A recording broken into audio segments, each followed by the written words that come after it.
Matapos ang 10 araw, nakapagdala ng muli ang bansa ng bagong pinakamataas na temperatura.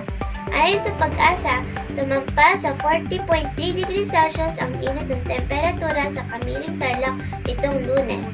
Nasa 53 degrees Celsius naman ang heat index sa Iba, Zambales. Ang pinakamataas namang recorded heat index sa bansa sa taong 2024 sa ngayong araw ng Biyernes. Magpapatuloy ang init o alinsangan sa bansa dahil po yan sa easterlies. Posibleng umabot ng 45 degrees Celsius ang heat index sa Virac, Catanduanes. 44 degrees Celsius naman sa Dagupan, Pangasinan, Puerto Princesa, Palawan at Rojas, Capiz.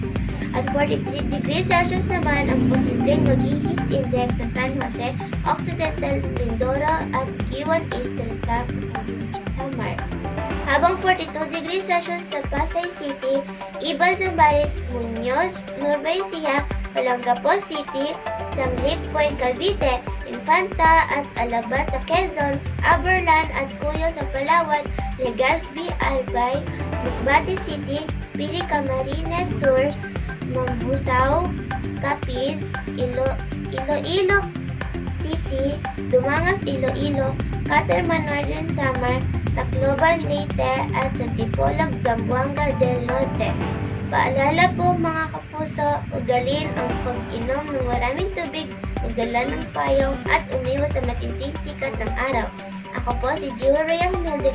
Know the weather before you go para maging safe lagi mga kapuso.